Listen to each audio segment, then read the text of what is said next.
दोस्तों हर चमकती चीज सोना नहीं होती, लेकिन अगर सोना नहीं होती है तो क्या होता है? सैमसंग गैलेक्सी M30s होता है दोस्तों। जी हाँ दोस्तों, और क्या पता ये सैमसंग गैलेक्सी 30s सोना नहीं प्लेटिनम हो। तो भाई यहाँ पे मैं आप लोगों से बताने वाला हूँ कि आखिरकार सैमसंग गैलेक्सी M30s जो कि सुपर एमोलेड स्क्रीन के साथ में आता है, इतना सस्ता कैसे है दोस्तों? आखिरकार इसके पीछे कोई तो कारण होगा जो कि Xiaomi और Realme नहीं दे पा रहे दोस्तों। जी हाँ दोस्तों, यहाँ पे काफी सारी चीजें हैं जो कि अननोन है अभी तक की आप लोगों के लिए, एंड बिलीव मी बहुत ही कम लोगों ने शायद से अभी तक ये चीजों को रिवील भी किया होगा, जो कि आज मैं आप लोगों को इस पर्टिकुलर वीडियो में बताने वाला हूं। तो बेसिकली आज हम इस वीडियो में दो चीजों के बारे में बात करेंगे।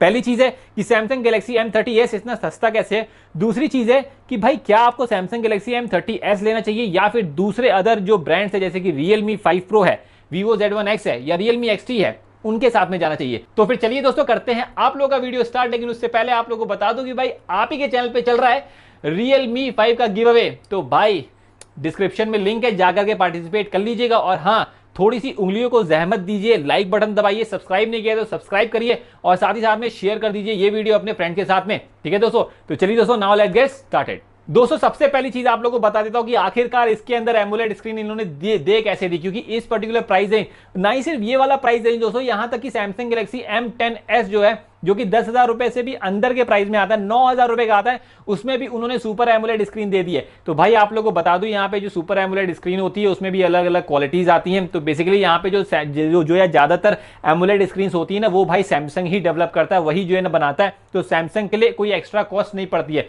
यानी कि जो भी उनकी कॉस्ट है वो उसी में ये इस चीज को लगा करके दे सकते हैं। तो it is not a very big deal for Samsung to provide you in this particular price range super AMOLED screen. तो ये तो हो गई स्क्रीन की बात। लेकिन दोस्तों इसके बाद आती है बॉडी की बात। अगर आप लोग ध्यान से देखिए भाई, दूसरे ब्रांड्स जो हैं यहाँ पे आपको काफी बढ़िया डिजाइन भी देते हैं। अगर हम Realme की ही बात कर ले तो आप लोग देखें कि यहाँ पे Realme ने कितना बढ़िया यहाँ पे ग्रेडियंट डिजाइन दिया है, जो कि आपको सैमसंग गैलेक्सी M30s में देखने को नहीं मिलेगा। दोनों में ही हालांकि पॉलीकार्बोनेट की बॉडी आती है, लेकिन दोस्तों डिजाइन वाइज भाई ये फोन ज्यादा बढ़िया है। लेकिन एक चीज और आता है दोस्तों दिमाग में कि भाई अगर आप यहाँ पे पॉलीकार्बोनेट की बॉडी देते हैं तो भाई करना क्या है, इस पे तो कवर लगाना ही है, क्योंकि कवर नहीं लगाएंगे तो स्क्रैचेस लगेंगे, ऐसे तो आप इसको रख नहीं सकते।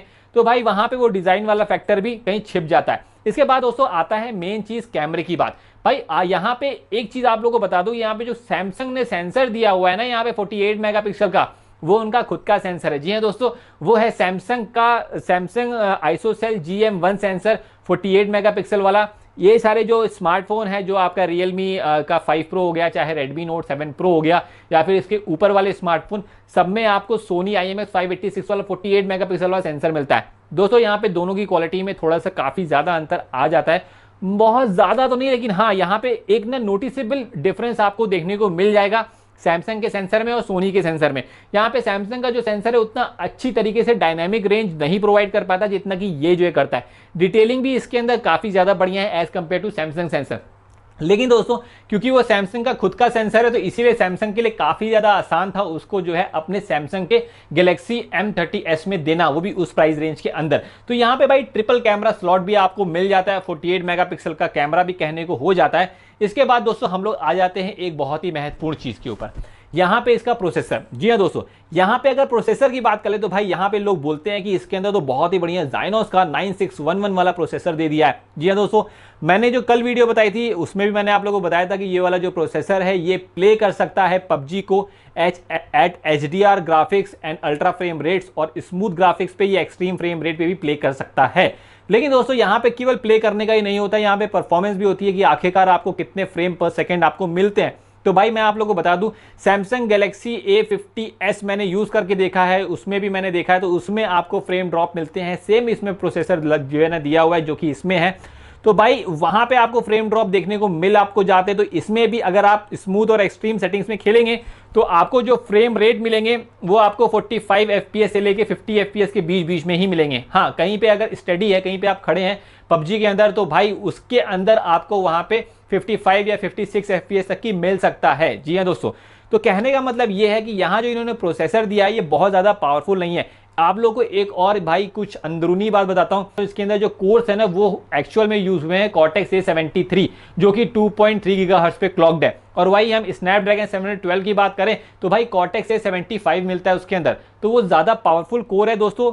इवन अगर हम यहाँ पे जीपीयू की बात करें तो इसके अंदर माली G72 MP3 वाला जीपीयू मिलता है, जो कि इवन कम पावरफुल है एज कंपेयर टू एड्रीनो 616 जो कि आपको Realme 5 Pro या फिर आपको Realme XT या फिर vivo Z1X में देखने को आपको मिल जाता है। तो दोस्तों ये तो हो गई प्रोसेसर की बात, लेकिन फिर भी आपको एक चीज बताना चाहूंगा, यहाँ पे अगर हम antutu स्कोर को कंपेयर करें तो भाई जो Samsung Galaxy M30s है वो अप्रॉक्सीमेटली 1,55,000 के आसपास यहाँ पे स्कोर करता है, जो कि बुरा नहीं है दोस्तों। इसके बाद दोस्तों अगर हम बैटरी देख ले तो भाई बैटरी में तो कोई डाउट ही नहीं है, यहाँ पे बहुत ही बढ़िया काम किया है सैमसंग ने। 6000 mAh की बैटरी बहुत ही बढ़िया, थम्स अप है इस चीज के लिए सैमसंग को। तो भाई एट लास्ट ये बात आती है कि आखिरकार आप इस स्मार्टफोन के साथ में जाए कि नहीं जाए, तो भाई मैं बोलूंगा कि thumbs up to this particular smartphone under 13,999 यानी कि 14,000 रुपए के अंदर में भाई ये स्मार्टफोन बहुत ही तगड़ा है, ले लीजिए आंख बंद करके। लेकिन दोस्तों अगर आप उससे ऊपर बजट बढ़ाना चाहते हैं तो मैं बोलूंगा कि ये स्मार्टफोन कतई मत लें, इससे बेहतर है Realme XT के साथ में चले जाएं या vivo Z1 Pro के साथ में, सॉरी vivo Z1X के साथ में चले जाएं।